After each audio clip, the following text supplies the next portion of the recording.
विघ्न रूप परतंत्र है, योग वियोग छलीन।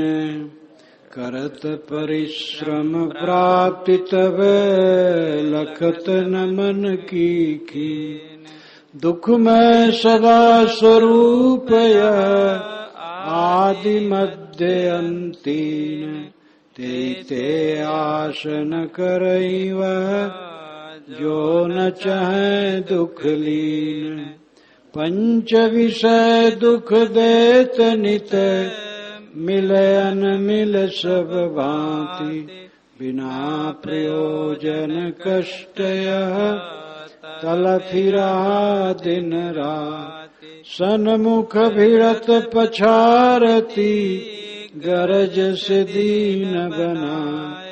दावानल सादृश्य, परसत देत जलाए। भोग दुख समझे नहीं, होत ताई ते चाह। खटक लगावत जीव को, देत दुस दुख दा।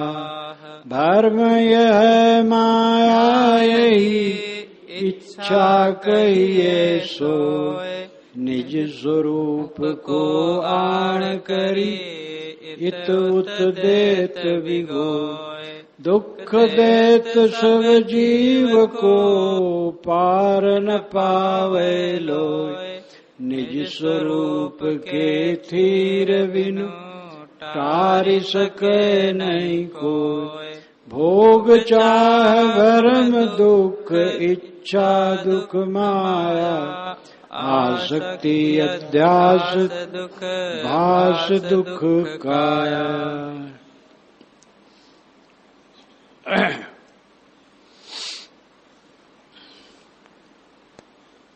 विघ्न रूप परतंत्र है, योग वियोग छलीन।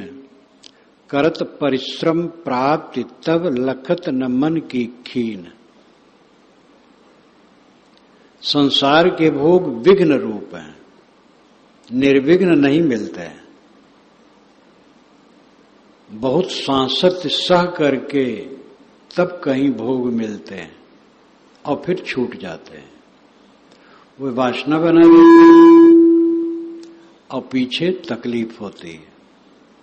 प्राणी पदार्थ जो मिले सब छूटते ही जा रहे, बस वासना व सुलझ कर हम दुख ही को पा रहे। नहीं हाथ आता अंत कुछ, अध्यास ही अज्ञासता। कुछ हाथ में नहीं आता है सुख शांत। वासना ही हमें जकड़ लेती है और हम उलझ जाते हैं। सारे भोग विघ्न रूप हैं, उन पर हमारी कोई सुवस्था नहीं। योग वियोग छलीन। विघ्न रूप परतंत्र है और परतंत्र है, अपने तंत्र अपने अधीन नहीं है। राजा भी विवश है, मंत्री भी विवश है। महाभारत में आता है, गीता प्रेस वालों ने चित्र भी बना करके उसमें छाप दिया है। मंत्री राजशाही कपड़े हाथ में डाले हुए निकला है राजभवन से। दूसरा मंत्री मिला है, कहे भाई कैसे पाए? कहे राजा को तो कुछ धमकाना भी पड़ता है कि ऐसा होगा वैसा होगा, तो राजा फिर डरता है। तो बागडोर मेरे हाथ में है तो मुझे कुछ देता है, लेकिन जो मानता है मेरे हाथ में बागडोर है, उसके हाथ में सब बागडोर नहीं है। उसके नीचे वाले पैर पकड़ के खींच ले तो मंत्री भी बेकार हो जाएगा। एक दूसरे से बंधे हैं, परतंत्र है। स्वामित्व की चेष्टा ही नरक है, सेवक की चेष्टा स्वर्ग है। किसी को कब्जा ही नहीं करना, किसी पर अधिकार ही नहीं जमाना है। सबसे हाथ जोड़ लेना, सबसे विनम्र सेवा करना, पांव तले की दूब बन करके सेवा करना, इसमें संताप नहीं। इसीलिए संत लाओ त्से ने अपनी पुस्तक में कहा है कि बादशाह और उसका पुत्र दोनों अपने को तुच्छ समझते हैं, अपने को पीछे और नीचे रखते हैं। जो अपने को तुच्छ समझे वो ऊपर हो जाता। ऊपर होने मतलब है सुखी, और ऊपर फिर ऊपर होने गांठने थोड़े है कि किसी को ऊपर चढ़ जाए। सुखी वही होता है जो अहंकार छोड़ देता है। आज रिकॉर्डिंग में पहली साखी यही बजी, जब हरि था, जब मैं था तब हरि नहीं, अब हरि है मैं ना है। जब तक मैं था तब तक हरि नहीं था, अब हरि हो गया, अब मैं नहीं रह गया। मैं का अभिप्राय है नकली मैं, देह नाम रूप इसकी उपलब्धियां, ये नकली मैं है। और जब तक ये भावना रही तब तक हरि नहीं था। हरि कोई व्यक्ति है अपने से अलग। हरि परमात्मा परम शांत, शांति नहीं थी। जब तक अहंकार था तब तक मैं जलता था। अब हरि है मैं ना है, अब हरि रह गया, शांति रह गई, अब मैं नहीं रह गया। दो मैं हमारे जीवन में है, एक दैहिक एक आत्मिक। दैहिक मैं हमें जलाता है, आत्मिक मैं में शांति है। दैहिक मैं जब पूर्ण रूप से गल जाता है तब उद्वेग खत्म हो जाता है। लेकिन जीवन में सावधान रहना है। जब तक शरीर है तब तक भ्रम का कारण है। काम वासना का भ्रम न हो, दूसरी वासना का भ्रम हो सकता है। अपने को बड़ा मानने का भ्रम, महारोग है। तो जब तक शरीर है, दुनिया के समस्त पूर्ण संतों ने एक स्वर से कहा, क्योंकि उस दशा में पहुंचने पर सबका अनुभव एक हो जाता है। जो हमें कष्ट देता है वो कौन है? हमारा अहंकार। जो स्थिर होकर अपने को देखता है, जिसका मन शांत होता है, निर्विकल्प होता है या साक्षी भाव में रहता है, जो अपने मन को देखता है, वो अपनी वास्तविकता को समझता है। बाकी लोग नहीं समझते हैं। बाकी लोग गर्मी में रहते हैं, दूसरे की त्रुटियों के देखने में, दूसरे की आलोचना में और अंदर अंदर जलने में रहते हैं। जो अपने मन को देखता है और मन को ठीक करता है, मन को प्रशांत करता है, वो वास्तविकता को देखता है। और ऐसे देखने वाले दुनिया में जहां है, सबका मत इसके विषय में एक हो जाता है। जब तक शरीर है भ्रम का कारण है, इसलिए गाफिल नहीं होना है। पूर्ण मन पर विजय हो जाने पर, पूर्ण शांति मिल जाने पर भी सतत जागरूक, कहीं भ्रम उदय न हो जाए। योग वियोग छलीन, सांसारिक पदार्थ विग्न रूप है, परतंत्र है। योग होता है और वियोग होता है। नीक से नीक वस्तु साथ में रहती नहीं है। इसलिए विशाल देव ने कहा है, सबसे आपे नीक है, जहां रहे सब फीक। सबसे नीक, सबसे अच्छा अपना अस्तित्व, अपना बोध स्वरूप है। योग होता है और वियोग हो जाता है। प्रिय वस्तु, प्रिय व्यक्ति, प्रिय स्थिति खो जाती है। और छलीन, छलपूर्ण है। इसके लिए छलबल करने वाले लोग बहुत हैं। जिसको आप सुख और उपलब्धि मानते हो, उसको छीनने वाले बहुत लगे हैं। इसलिए भ्रम में न रहो, सारी कामना छोड़ के रहो। कुछ न चाहो। अगर महासुख चाहो तो कुछ न चाहो, केवल सेवकाई करो। सबसे बच्चे से भी विनम्र रहो। अहंकार न करो कि मेरा बच्चा है, चाहे जो कुछ कहे। मूल रूप में सब एक ढंग के और सबको हम भाव है। इसलिए सबसे विनम्र रहो, सबसे दीन रहो, दीन गरीबी बंदगी, छलीन सब छल पूर्ण, करत परिश्रम प्राप्ति तब भी आदमी उसी को प्राप्त करने के लिए परिश्रम करता है, शांति की प्राप्ति का काम नहीं करता। जो विघ्न रूप है, परतंत्र है, योग होने पर वियोग हो जाता है और छल से भरा है, फिर भी उसी के लिए परिश्रम। पतंगे दीपक में जलते हैं और फिर उसी में चिपकते हैं। कितना व्यामोह है। लखत न मन की खीन,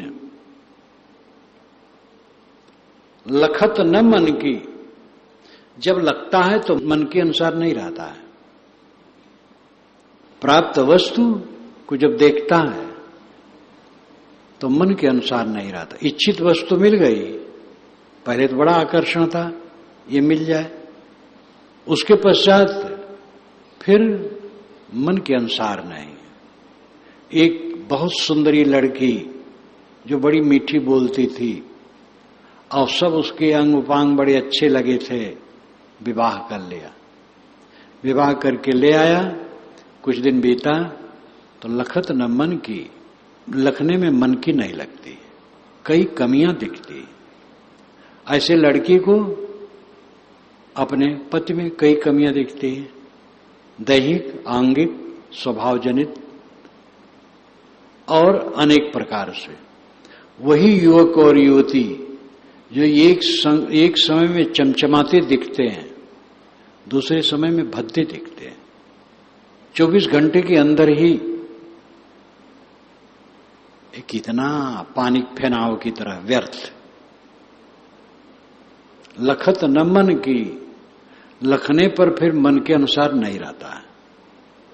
चाहे जितनी उपलब्धि हो जाए, आकर्षक से आकर्षक उपलब्धि, अंत में देखने पर फिर वो अच्छी नहीं लगती, पूरा मन उसमें नहीं लगता।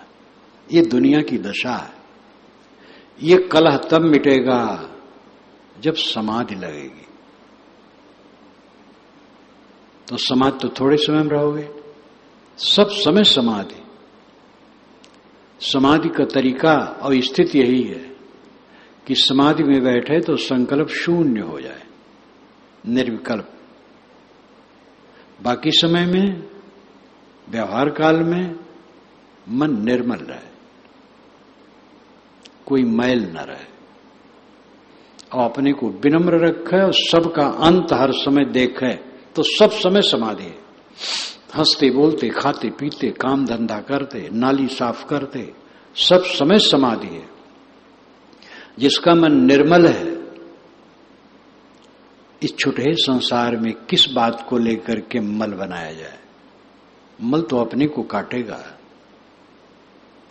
तो लखत न मन की, लखने में जब हम देखते हैं उपलब्धियों को तो मन के अनुसार नहीं रहता है, इसलिए खीन। हर समय आदमी दुखी, हर समय दुखी, चाहे जितनी उपलब्धि हो जाए सब समय दुखी। सम्राट जिसको कहते थे तो महा बेचैन रहता था। दुख है दुख, दुख का अंत एक ही जगह है, सब तृष्णा का त्याग, कुछ न चाहना। एक अर्थ भी क्या, लखत न मन की खीन, अपने मन की खीनता नहीं देखता है, ये सपाट अर्थ है। लखत न मन की खीन, दुनिया की उलझन में, भोगों में पड़ा है। लखत न मन की खीन, अपने मन की छीणता नहीं देखता है कि इसमें मन छीण होता है, उलझता है। दुख में सदा स्वरूप यह आदि मध्य अंतीन, तेते आस न करें वह जो न चाहे दुख लीन।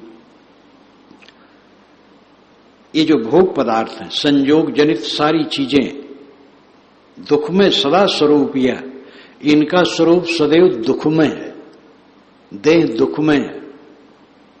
अपनी देह दुखमय है तो दूसरे की देह सुखमय होगी, जो थोड़े समय के लिए चमचमाती है। बाल ऐंठ लिए, कपड़ा ऐंठ लिए, कपड़ा पहना जाता है तो उसमें ऐंठन हो जाती है। सिले हुए कपड़े में अपने आप घुमावदार होता है, बाल टेढ़े मेढ़े कर लिए, तो क्या उसमें सुख हो गया? कौन सा सुख है? यही भ्रम में पढ़ पढ़ करके तो सब जल रहे हैं। दुखमय सदा स्वरूप ही है, सारा दृश्य दुखमय है, इसका स्वरूप दुखमय।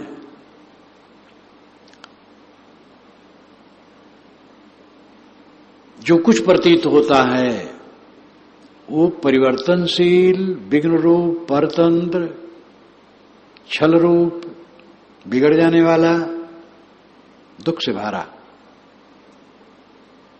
और जिसको प्रतीत होता है वो स्वयं उससे अलग है, अपने आप में शांत हो, इसी में सुख है। तो जो मन से सोच करके हम दुनिया की वस्तुओं में गदगद होते हैं, वही हमारे गले की फांसी है। और चित्त शांत हो गया, अपने आप में स्थित हो गए, महासुख हो गया। लेकिन ये भी समझ लो, ये भी दैहिक है। जब देह छूट जाएगी तो इसका भी कोई पता नहीं रहेगा। शांत मात्र, सत्ता मात्र, वहां और कुछ नहीं। इस निर्दय सत्य को भी समझना चाहिए। महाभारत में जहां सांख्य चिंतन आया है, तो जो प्रश्न है वो वहां भी था, क्या मुक्त होने के बाद दुनिया को जानेगा आत्मा, ये पुरुष? अगर जानेगा तो महासंकट है फिर। और कुछ नहीं जानेगा तब तो शून्य हो जाएगा। तब ये भी कहा गया है। लेकिन शून्य क्या हो जाए? सत्ता तो है ही है। आया तो तथ्य है कि मन से सब जाना जाता है। जहां मन ही नहीं था जानना का, जान जना मन पार, जान जान करके सारी पीड़ा है। मैंने एक दिन कहा था, वेदना ही वेदना है। वेदना का अर्थ है जानना, और वेदना का अर्थ है पीड़ा। ये जानना ही पीड़ा है। गाढ़ी नींद में थे, कोई पीड़ा नहीं थी। जागे तो ये संसार सामने आया, तो जहां मानो पीड़ा होगी, न मानो तो पीड़ा नहीं होगी। दुखमय सदा स्वरूप, यह सारा संबंध दुखमय है। मन इंद्रियों से प्रतीतमान सारा संबंध पीड़ादायक है। आदि मध्य अंतीन, शुरू में, बीच में, आखिर तक। भोग की तैयारी करने में दुख है, संग्रह, उपलब्धि महासंकट है। और भोग में लगो तो दुख है, उत्तेजना, मलिनता, छीड़ होने का भय, और अंत में बिलबिलाना, उसी तृष्णा बस। तो आदि अंत मध्य अंतीन सब समय भोग दुख रूप है। तेहते आस न करहि वह जो न चाहे दुखलीन। जो दुख में डूबना नहीं चाहते हैं वह आशा नहीं करते हैं भोगों की। भोग भोग करके रोग कौन बनावे? न भोग कर क्या हार जाए? चाह नहीं जिस पास में होए कौन काज। जिसके मन में चाहना नहीं उसका क्या नुकसान होता है? हम बीड़ी नहीं पीते तो क्या नुकसान है हमारा? बीड़ी पीने वाला बीड़ी पीता है, बीड़ी नहीं मिलता है तो नुकसान लगता है, बीड़ी मिल गई तो फायदा लगता है। एक रोग बना लिया। हम बीड़ी पीते ही नहीं है तो ना नुकसान ना फायदा, बढ़िया। भोग न करे तो क्या नुकसान? फायदा है, क्योंकि फिर जलन नहीं है। तेते आस न करे वह जो न चाहे दुखलीन। जो दुख में डूबना नहीं चाहते हैं वे भोगों की आशा नहीं करते हैं, भोगों में नहीं पड़ते हैं। पंच विषय दुख देत नित मिल अनमिल सब भांति। बिना प्रयोजन कष्ट या तलफ रहा दिन रात। पांचों विषय जीव को निरंतर दुख देते हैं। रूप, शब्द, गंध, स्वाद, स्पर्श सब दुख देते हैं। जहां जहां मन रमाए वहां वहां कांटा चुभने के अलावा और कुछ नहीं होगा। आपका प्रियतम यहां से 1000 कोस की दूरी पर है, उसी की याद खटकेगी। अब उससे सुंदर सुशील अब अच्छे लोग आपके आसपास हैं, उससे कोई बात नहीं, वो चाह रहा है चाह जाए। लेकिन हमारा एक प्रियतम है जो 1000 कोस की दूरी पर है, उतना रूपवान भी नहीं, शीलवान भी नहीं, लेकिन मोह है में, तो उसकी याद खटकती है। बस दिल जोड़ो और दुख पाओ। दिल जोड़ना अपने साथ दिल्लगी करना है। दिल्लगी का मतलब होता है मजाक। दिल्लगी का अर्थ है दिल का लग जाना। दिल का लग जाना अपने साथ मजाक करना है। कहीं भी दिल लगाओ दृश्य जगत में तो अपने साथ आप मजाक करते हैं, अपना उपहास करते हैं। सुकृतनंदक मंदमति आत्म हन गति जाए, मानस जन्म चूक्यो अपराधी। पंच विषय दुख देत नित्य। पंच विषयों में जो हम मोह करते हैं वो सदैव दुख देता है। मिल अनमिल सब भांति, मिल करके और अनमिल करके दोनों में। मिल गया तो तृष्णा और नहीं मिला तो आशा। तृष्णा और आशा में भोग जलाते हैं। जो भोग मिल गए उनकी तृष्णा होती है ये और बढ़े और स्थिर रहे, मेरे पास रहे, बिछुड़े ना। और नहीं मिली तो आशा आते हैं कम मिलेगी। मिल अनमिल सब भांत जलाते हैं। बिना प्रयोजन कष्ट यह तलफ रहा दिन रात। बोधवान कहते बिना प्रयोजन किए कष्ट रात दिन जल रहे हो, तलफ रहा दिन रात। मन लगाया और जला, मन न लगावे कुछ जलन नहीं। जो मैं उदाहरण देता हूं अगया का, वो अगया की घटना है। डुमरियागंज के पास आ गया, वहां हमारे भक्त थे और शुक्ल लोगों का वहां बड़ा मकान था, रहने को वहीं निवास था। वो लोग भी प्रेमी हो गए थे, वहीं रहना होता। तो गुरु जी जाते थे, हम लोग सब जाते थे। कभी कभी हमें भी जाना पड़ता था अलग से भी। तो वहीं की घटना है। शीतल साहब और हम दोनों एक पेड़ के नीचे बैठे थे, अलग अलग दूर दूर बाग में। और नौजवान आया, अभी भी याद है, गेहुआ रंग, हल्का बदन, ज्यादा 25-30 का होगा। एकदम बेगाना बना, महाराज हमारी पत्नी कहाँ चली गई, महाराज बताइए। अरे हम कहे तो हमने भगा दिया जी। अरे नहीं महाराज, आप भगाए नहीं है, लेकिन आप जानते होंगे। हम के फिर वही बात, कैसे जानते हैं? अरे महाराज आप सब जानते हैं। हम के नहीं बेटा, हम कुछ नहीं जानते। और तुम क्यों परेशान हो, गई है आ जाएगी। अरे महाराज बड़ी हठी है। हम कहे तो तुम्हारे बिना वो रह रही है तो तुम उसके बिना क्यों नहीं रह सकते हो? अरे महाराज ऐसा न कहो, वो हठी है और जहां होगी हमें की याद करती होगी। हम कहे तो याद करती होगी तो आ जाएगी। नहीं महाराज वो बड़ी हठी है, जब जाऊंगा तभी आएगी। तो इतना पागल रहे। हमने कहा देखो बूढ़े बाबा जो है वो बड़ी जनुका है, उनके पास जाओ। और शीतल साहब फक करी पहुंचे तो डांटे जोर से, वो हैरान हो गए बेचारा। अब इतना मन लगा लिया था तो पागल था, ऐसा मन न लगाता तो पागल होने कोई बात नहीं। और जिसमें उसका मन नहीं है उसके लिए कोई पागलपन नहीं। बिना वजह, साहब कहते हैं बिना प्रयोजन कष्ट यह। अब बोधवान को तो बिना प्रयोजन लगता है, लेकिन अबोधी आदमी तलफ रहा है, बीड़ी की बिना तलफ रहा है, तंबाकू की बिना तलफ रहा है। मन लगा लो और जलो, तलफ रहा दिन रात।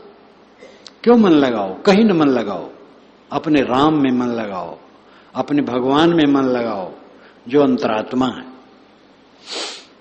सन्मुख भिड़त पछारती गर्ज से दीन बनाए, दावा अनल सादृश्य है परसत देत जलाए। सन्मुख भिड़त पछारती, इच्छा जीव के सामने आती है और भिड़ जाती है, अब दे धमकती है, पछाड़ देती है, गिरा देती है। जैसे कोई आए और पकड़ ले और हमें पटक दे, हमारी पीठ लग जाए। पीठ लगना हार है। तो सन्मुख भिड़त पछारती, इच्छा उठती है मन में और सामने भिड़ जाती है और जीव को पछाड़ देती, गिरा देती है धम्म से। गरज से दीन बनाए, जीव गर्जी हो गया, इच्छा की खलबली आई, बस अब उसके बिना रहा नहीं जाता है। गरज से दीन बनाए, वो दीन बना दी उसने। तंबाकू की आदत है, उसमें दीन है आदमी। शराब की, जहां जहां आदत बना लो, जहां जहां मोह बना लो, वहां आप निर्बल है। मोह छूट जाए, महाबलवान है। राजा भरतहरि इतना विद्वान, इतना मेधावी पुरुष, पिंगला पत्नी में इतना आसक्त हो गया कि अत्यंत निर्बल बन गया। और जब लगा कि पिंगला धोखेबाज है और ये पर पुरुष रहता है, और दृष्टि उसकी अपनी तरफ घूमी, विद्वान तो था ही, ग्लानि हुई और एकदम निर्भय हो गया। अब कुछ नहीं चाहिए, न पिंगला चाहिए, न दूसरी स्त्री चाहिए, न राज चाहिए, कुछ नहीं चाहिए, और एकदम विरक्त हो गया। बस वैराग्य मेवा भयम, भूइणाम वैराग्य मेवा भयम। भूइ, इस संसार में निर्णाम मनुष्यों के लिए वैराग्यम एव अभयम, वैराग्य ही अभय पद है और सब जगह भय है। वैराग का अर्थ घर परिवर्तन, कपड़ा परिवर्तन नहीं है, मोह का त्याग है। जो जहां रहें सब वैराग करें। गृहस्थी में रहे वहां वैराग करें, और जो यहां आ गए हैं ये वैराग करें, सब वैराग करें। गृहस्थी में रह करके जो चित्त में वैराग रखेगा वो दुखी नहीं होगा, और जो राग रखेगा वो जलेगा। सन्मुख भीड़त पछारती, गर्ज से दीन बनाए। ये विषय वासना गर्जी बना करके दीन बना देती है जीव को। दावा अनल सादृश्य है। दावा अनल, दाव अनल, दाव जंगल, अनल आग। जंगल की आग जब जलती है, प्रदग्ध होती है, तो उसके बीच में जो जानवर हैं कहां जाए भाग करके? उसमें तो कहीं गुंजाइश इधर उधर से भाग जाए, लेकिन ये जो आग है तो अंदर है, मन में है। ऐसे भागने की कोई गुंजाइश नहीं। चलो, जब जान पाओ कि मन अलग है, मैं अलग हूं, मैं अपने अविवेक से ये विषयों में मुहा गया हूं, इसको छोड़ दो तो दुख छूट जाएगा, ये समझ में आ जाए और त्यागने के लिए हिम्मत करे और त्यागना शुरू करे, तब धीरे धीरे फरियाता है, तब लगता है कि मैं दुखों से छूट सकता हूं। और फिर लग जाए जब, तो छूट जाएगा। दावा अनल सादृश्य है, परसत देत जलाए, छूते ही आदमी जल जाता है। इच्छा वासना का स्पर्श करते ही वो अपनी दशा में नहीं रह जाता है। परम सुख है अपने आप में तृप्त रहना, किसी की जरूरत महसूस न होना परम सुख है। व्यवहार में जरूरत होती है, लेन देन बर्ताव आपस में, वो दुखदाई नहीं है। उसमें भी विवेकवान निष्काम होकर के बरतते हैं। सुख के लिए हम दूसरे को चाहते हैं, वो हमारा अविवेक और तृष्णा की दरिद्रता है। हमें किसी की जरूरत नहीं, हमारा सुख अपने में है। मेरी भी आवश्यकता दुनिया को नहीं है। जो हम लोग ये मान लेते हैं मैं नहीं रहूंगा तो क्या होगा, मूर्खता के सिवा कुछ नहीं। अनादि काल से दुनिया चल रही है, अनंत काल तक चलती रहेगी। मैं कौन होता हूं? मुझे चाहिए अपना काम कर लूं, पूर्ण आत्म तृप्त रहूं, और जो सेवकाई बन सके सेवकाई करता रहूं। ये दुनिया चलती रहेगी। परसत देत जलाए, इच्छा का स्पर्श होती ही ये जला देती है। भोग दुख समझे नहीं हो ताहि ते चाह, खटक लगावत जीव को देत दुसह दुख दाह। आदमी भोग को दुख नहीं समझता है। भोग का मतलब है मन सहित इंद्रियों द्वारा विषयों के तरफ आकर्षित होना और फिर उसमें जुड़ना, ये भोग है। इंद्रियों से हम देखते, छूते इत्यादि है, और मन उसमें सहायक रहता है। मन अगर वहां ना हो तो भोग नहीं बनेगा, और मन है तो मन में तो भोग बन जाएगा, लेकिन इंद्रियों के द्वारा स्थूल भोग हो जाएगा। तो भोग एक ही नहीं है। किसी वस्तु को देख करके मोह उत्पन्न करना भोग है। इंद्रियों द्वारा विषयों का मन से अनुभव करना और उसमें सुख मानना, ये भोग है। और ऐसे ही देखना, जानना, तटस्थ रहना, विवेक में रहना भोग से निवृत्त है। न्यूट्रल, निष्पक्ष, अनासक्त दृष्टाभाव से रहना भोग से निवृत्ति है। और चिपक जाना मोह में, आसक्त हो जाना, ये भोग है। भोग दुख समझे नहीं। भोग को जीव दुख नहीं समझता, जुड़ना दुख नहीं समझता, चिपकना दुख नहीं समझता, मोह करना दुख नहीं समझता, सुख मानता। हो तो ताहिते चाह, इसीलिए चाह उत्पन्न होती है। समझ जाए दुख है तो फिर हट जाए। खटक लगावत जीव को दे तुसह दुखदा। जीव के चित्त में इच्छाएं खटक लगाती हैं। प्रिय वस्तु नहीं मिली, चित्त खटकता है। वो कहानी, घटना हो चाहे कहानी, कहानी तो बना ली जाती है। साधु लोग सब जुटे और बाग में डेरा डाले। पहले बाग में ऐसे जो बिजने वाले साधु होते थे, दल उनका होता था। अनेक बार ऐसा दल बचपन में देखा हो। एक बार तो फटे नागा आए, तो एक दो फटे नागा आए दरवाजे पर बैठे, और योग्य थे। फटे नागा वो जो शिश्न इंद्री के सामने जो खाल होती है उसको छेद करके उसमें चुल्ला पहने रहे। तो आए बैठे, फिर बातचीत हुई, दान मांगे, दिया जाएगा, तो ज्यादा मांगे। सब कहते देखो हम कपड़ा हटा दिए और दिखाए, देखो हम फटे ना गए। और जो डांट पड़ी उन पर सिट हो गए। फिर गांव में और घूमे, और लोग भी 16 लोग थे। एक लड़का साधु था, उसको बाग में पेड़ के नीचे सामान सब धर करके रखाने के लिए रख लिए थे। फिर शाम को मैं और भी सीधा उधर सामान लेकर के गया। वहां देखा तो सब चूल्हा बना लिए थे, लकड़ी चीर रहे थे, सब सामान वो रखते रहे और बनाए, खाए।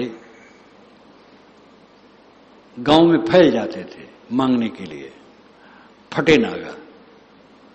और सब फटे नागा तो कुछ होते हैं, और दूसरे ढंग के नागा। वैष्णव संत थे, रात में रहे, दिन में मांग लेते, बनाए खाए, और रात में कथा कहे। तो गांव वाले सब इकट्ठे हुए। पढ़ाई लिखाई कहाँ थी पहले? आज से 100 वर्ष के पूर्व तो किसी गांव में चिट्ठी आ जाए तो चिट्ठी बांचने वाला भी गांव में नहीं मिलता, दूसरे गांव में कहीं पढ़ाते थे। जहां मेरा शरीर जन्मा है तहां मैं जब तक रहा, चंद्रिका प्रसाद बनिया 4 कक्षा पढ़े थे, तो उनके लिए वो 4 कक्षा पढ़े। पढ़ाई लिखाई कम, सब अनपढ़ लोग। तो कथा में आया,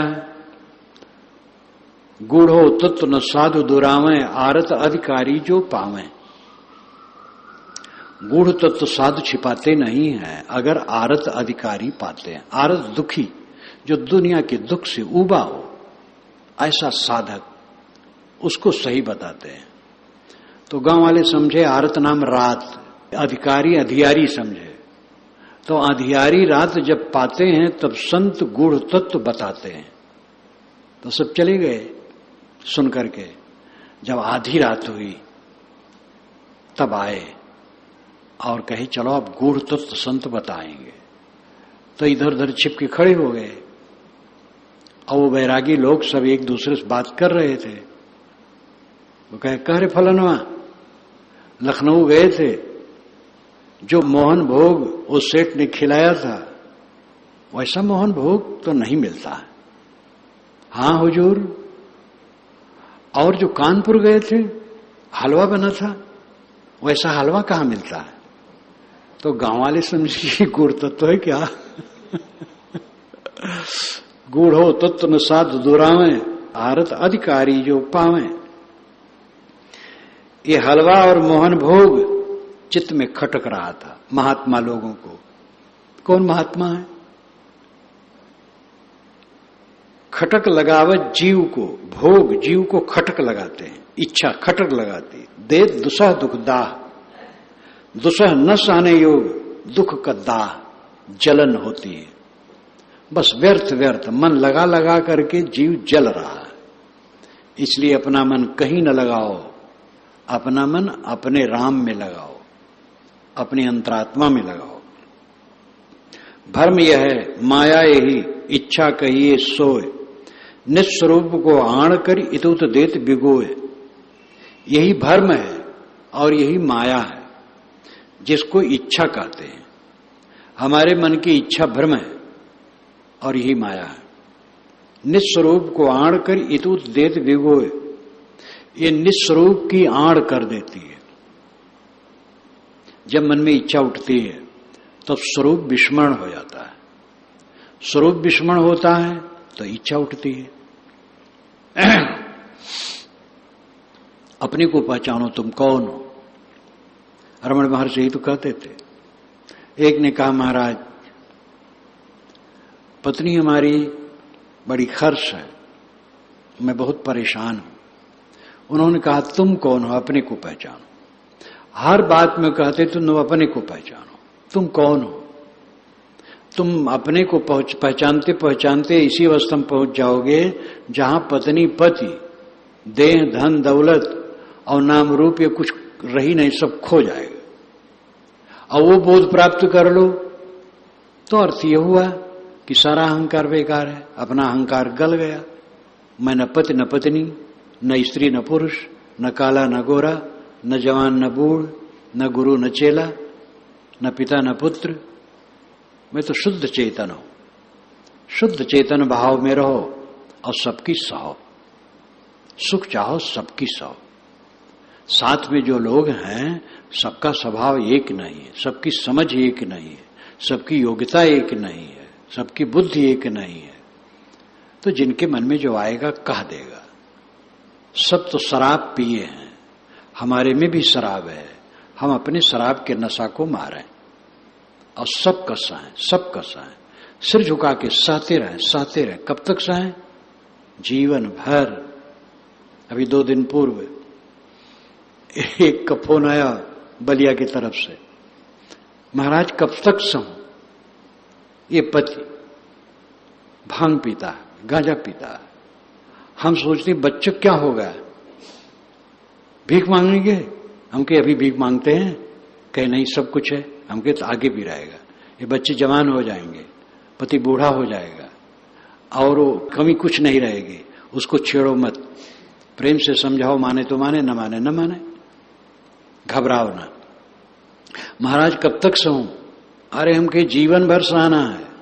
वो खरीम घान पड़ा पहरुवक कौन गिनती है? ये कहावत है अवध क्षेत्र में। वो खरीम घान पड़ा पहरुवक कौन गिनती। ओखली में घान पड़ा तो मूसल कितना गिन करके मारा जाता है? अनगिनत मूसल मारा जाता है, सब भूसी कटती है चावल से। तो जन्म लिए और ओखली में पड़ गए, अब दुख के मूसल पड़ते रहेंगे, सहते चले जाओ, बस पक्का हो जाओ। और नहीं सहोगे, कलह करोगे तो नरक में पड़ोगे। मन का कलह नरक है। वाणी से बोलोगे तो नरक बढ़ जाएगा, नहीं वाणी से बोले, मन में कलह है तो नरक रहेगा। मन में कलह न रहे, किसी के लिए दुर्भाव न रहे। हमें जो गलत कह दिया है उसके लिए भी दुर्भाव नहीं, समझ थी कह दिया वैसा। जब समझ उसकी बदल जाएगी वैसा नहीं कहेगा। सबके प्रति क्षमा, शीतल स्वभाव।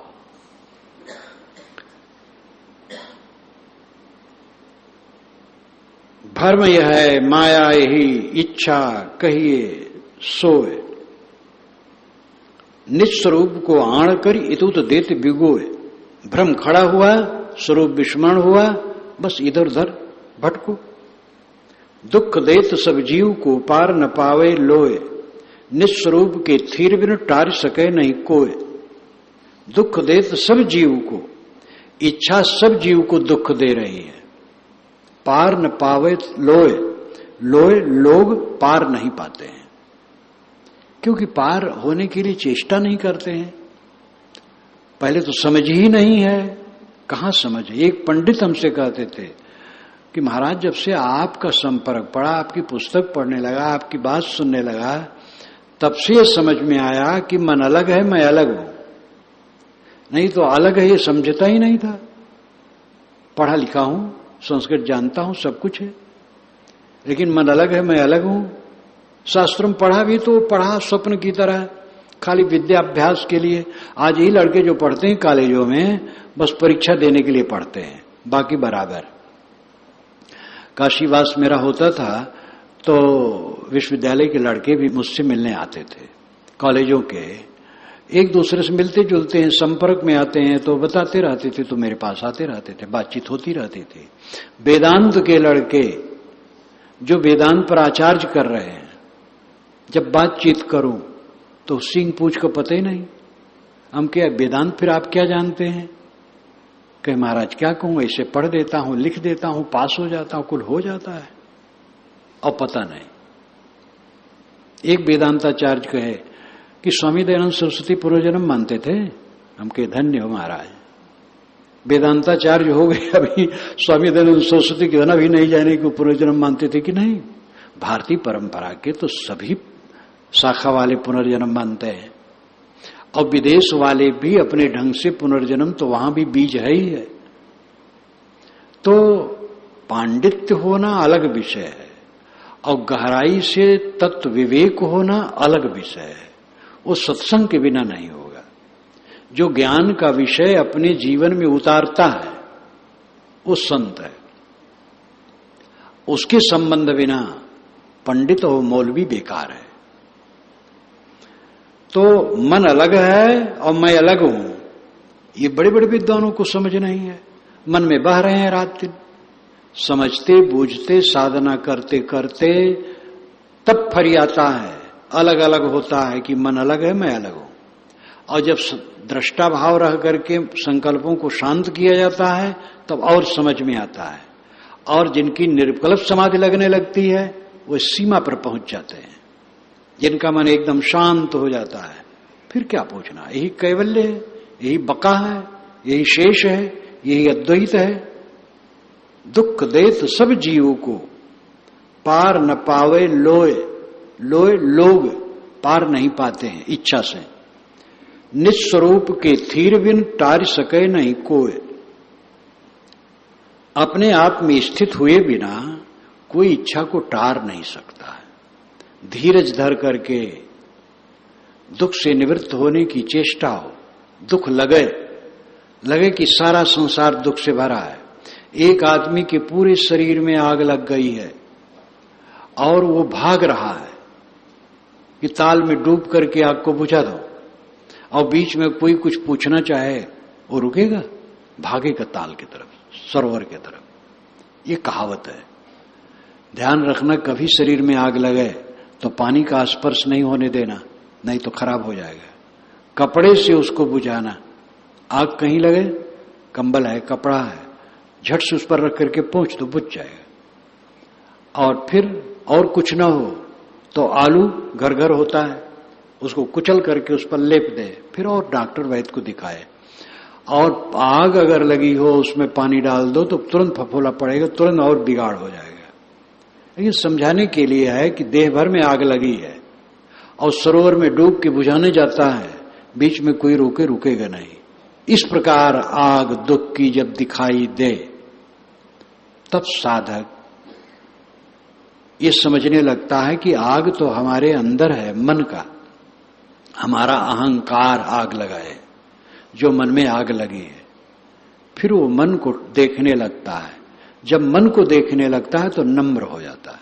सारा दुख अपना बनाया, दूसरा कोई दुख देने वाला नहीं।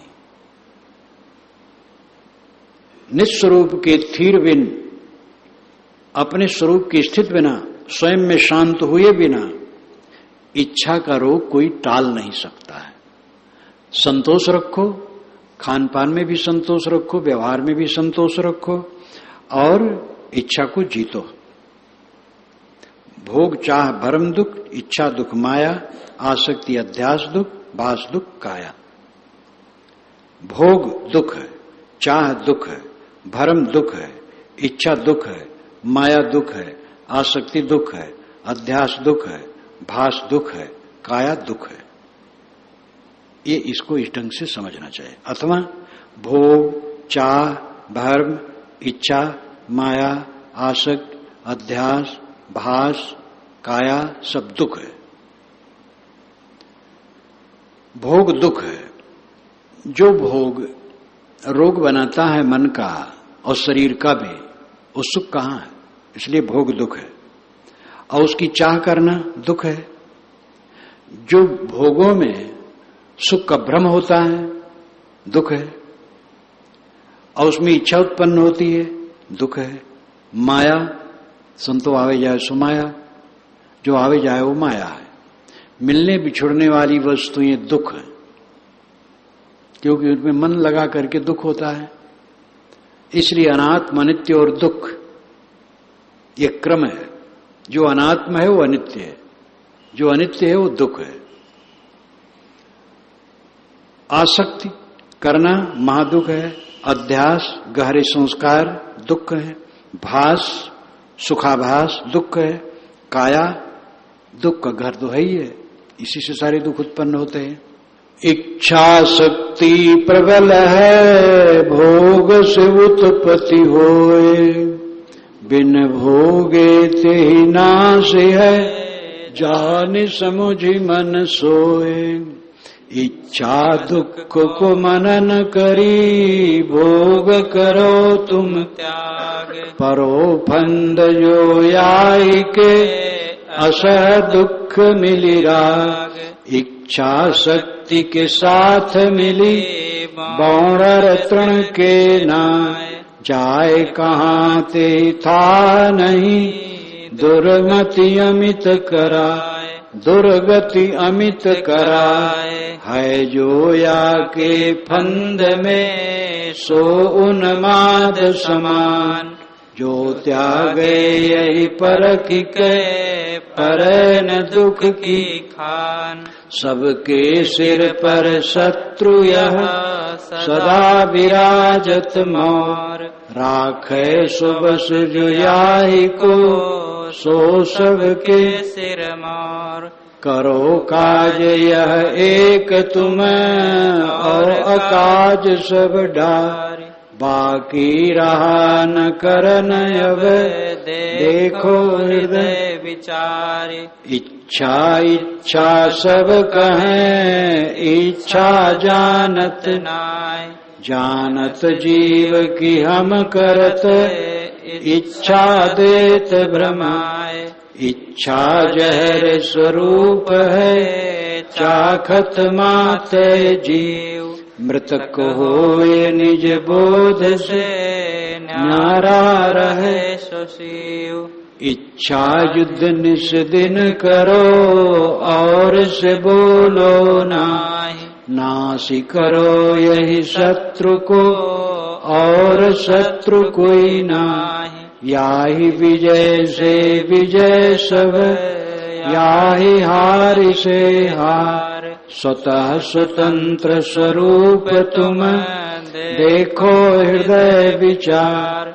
आप को भूल के, अचल विषय सुख मान। चंचलता उल्टे बढ़ी, तड़फड़ात गई पानी। इच्छा शक्ति प्रबल है, भोग ते उत्पत्ति होए। इच्छा शक्ति के दो अर्थ हैं। एक इच्छा शक्ति है विल पावर, जिसे इंग्लिश में कहते विल पावर। तो इच्छा शक्ति जिसमें है वही कुछ कर सकता है। कोई प्रोग्राम बनाया और उसके लिए इच्छा शक्ति करना है तो करता है। इच्छा शक्ति ढीली ढाली है, करूं कि न करूं। पत्नी ने कहा बाजार से सामान ये ले आना है, इसके बिना वो काम चलने वाला नहीं, कहे ठीक है ले आऊंगा। 2 दिन बीत गए, ले आऊं, उठे चले, रुक गए, अच्छा कल लाऊंगा। इच्छा शक्ति की दुर्बलता है। निर्णय करो, कदम उठाओ, काम करो। इच्छा शक्ति मनुष्य में होनी चाहिए जिससे वो काम कर सके। ढील ढाल होने से काम नहीं कर सकता है। ये इच्छा शक्ति उपयोगी है जब तक जीवन है। हाँ, अब गलत इच्छा न करे, चीज ही नहीं है, जैसे मकान बनाना है और इच्छा बहुत है, पैसा नहीं है और उसमें फड़फड़ा रहा है तो अविवेक है। जैसे है जीवन गुजर करो, जब पैसा हो जाए उसके लिए प्रोग्राम बना लो, फिर कदम उठाओ और करो। तो इच्छा शक्ति, काम धाम करने के लिए जो इच्छा शक्ति है वो मजबूत चाहिए, दृढ़ चाहिए, जिससे दृढ़ता से काम कर ले। यहां इच्छा शक्ति का अलग अर्थ है। प्रबल इच्छा या इच्छा का बल, विषयों के प्रति जो इच्छा का बल है वह प्रबल है। किसी विषय में मन बना लो भोगने के लिए तो उसकी इच्छा शक्ति प्रबल हो जाती है, उसके बिना रहा नहीं जाता है। भोग से उत्पत्ति होए, ये इच्छा की प्रबलता भोग से उत्पन्न होती है। बिन भोगे ते नाश है, और न भोगो तो इच्छा का नाश हो जाएगा। जान समझ मन सोए, अपने मन में इसको जानो और समझो। भोगों की इच्छा में आप आंदोलित हैं, चंचल है। इच्छा छोड़ दो, चंचलता मिट जाए। जब एक विश्वविद्यालय के प्रोफेसर ने कहा महाराज आशीर्वाद दें, मैं वाइस चांसलर हो जाऊं, मैंने कहा ये मैं आशीर्वाद नहीं देता हूं। प्रोफेसर हो तो विद्या का क्षेत्र है, पढ़ते हो पढ़ाते हो। वाइस चांसलर हो जाओगे तो प्रबंधक मात्र हो जाओगे और कलह में पड़ जाओगे। प्रबंधक को कलह का सामना भी करना पड़ता है, उसको निभाना पड़ता है, तब वो कर सकता, नहीं कर पाएगा। बिना सहनशील हुए कोई व्यवस्थापक बन नहीं सकता है। तो प्रोफेसर हो अच्छा, नहीं महाराज ऐसा न कहो, आशीर्वाद दो। जब आए मिलने के लिए तो कहे महाराज ऐसा ना हो कि मैं वाइस चांसलर बने बिना ही रह जाऊं। हम कहे गजब दीन हो, आपका इतना पढ़ना लिखना और विद्या किस काम की। तो इच्छा शक्ति प्रबल है, भोगते उत्पत्ति होए। वहां भोग का अर्थ यही कि वाइस चांसलर को देखते हैं बढ़िया बंगला में है और वहां पर एक दरबान भी बैठा है और थोड़ा ठाट बाट है, ऐसे में पहुंचता है। इसमें कुछ धारा है, इसमें कोई सुख है, एक मर्यादा है, एक व्यवहार है। भंगार है, सब भंगार है। सुख तो है मन की शांति में, निर्वाणता में, ये समझ कहां है। तो इच्छा शक्ति प्रबल है, भोगते उत्पत्ति हो। बिन भोगे ते नाश है, भोग न करे तो इच्छा का नाश है। भोग से इच्छा प्रबल बनती है, भोग से दूर रहे तो इच्छा समाप्त हो जाएगी। जान समझ मन सोए, इच्छा दुख को मनन कर भोग करो तुम त्याग, परो फंद जो याही के असह दुख मिल राग। इसलिए ऐ साधक इच्छा दुख को मनन करी। इच्छा दुख रूप है, ऐसा मनन करो, चिंतन करो, समझो, अपने दिल में सोचो। दुख जान करके वैराग होता है, सुख जान करके तो और उसी में पतंगे की तरह गिरोगे। दुख समझो और उसका मनन करो। मननात् मनुष्य, मनन करने के कारण से ये मनुष्य है। मननशील न हो तो क्या मनुष्य है? मनन करो, देखो, सोचो। भोग करो तुम त्याग, और भोग का त्याग करो। जिसके बिना न चले, खाना पानी वस्त्र आवास, इसको सादे से सादे कम से कम में लेने की चेष्टा करो और जितने में गुजर बसर हो जाए उतना सहज रूप से जो उपलब्ध हो जाए ले लो। परो फंद जो याही के दुसह दुख मिल राग। अगर भोग के चक्कर में पड़ोगे तो दुसह दुख होगा और उसमें राग मिलेगा, मोह, आसक्ति। जहां जहां अपना मन बाहर लगाओगे वहां वहां आसक्ति बनेगी, वो आसक्ति तुम्हें चुभेगी, जलाएगी और रहेगी नहीं, कुछ किसी का रहा नहीं। बड़े बड़े सम्राट चले गए, उनके भवन ध्वस्त हो गए, उनका सब कुछ समाप्त हो गया, विलीन हो गया। हम लोग धानीपुर जाते हैं, धानीपुर आश्रम के पश्चिम तरफ वो राजभवन ही है, धानीपुर के राजा। जब हम लोग सड़क पर जाते हैं और मुड़ते हैं उत्तर घूमने के लिए, तो उसके पास वही दरवाजा, वहीं पर एक सिपाही रहता था और उसके पश्चात आंगन, आंगन के बाद एक सिपाही रहता था। और कोई मिलना हो सहज नहीं होता था राजा से मिलने के लिए। आवाज देखो यहां सुहा टूटा पड़ा है। वो तो बहुत छोटे राजा थे, बड़े बड़े राजे महाराजे। लाल किला जिसका बनवाया था कहां है? आगरे का किला तो लाल किला से भी अपना विचित्र विशेष है, कहां बनाने वाला है, कौन है? सब सपने की तरह। परो फंद जो याही के असह दुख मिल रहा। अगर भोग के फंदे में पड़ोगे तो असह दुख पाओगे, न सहने जोग दुख पाओगे। मिल राग और उसमें राग तुम्हारा बढ़ जाएगा और जलोगे। इसलिए सभी गृहस्थ विरक्त स्त्री पुरुष जहां जो हैं अपने को जितना बन सके भोगों से बचाएं, राग से बचाएं, मोह से बचाएं, लड़ाई झगड़ा से बचाएं। और जो कोई गृहस्थ विरक्त जहां कहीं है विनम्र होकर रहें। जीवन गुजर करना है, ऐसे नहीं चलेगा। खाली ज्ञान के नोक पर व्यवहार को नहीं उठा सकते हो। सहन करो, क्षमा करो, गम खाओ, सिर झुका के रहो। वो भी आओ ना, घबराओ ना।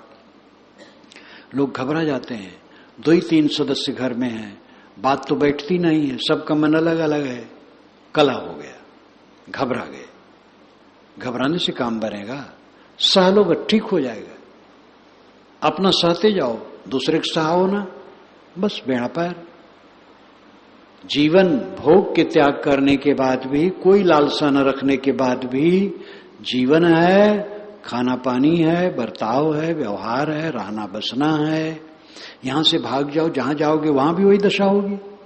इसलिए भागो ना, जहां रहो, सहो और शांति से इच्छा त्याग करके अपने मन को अपने वश में करो।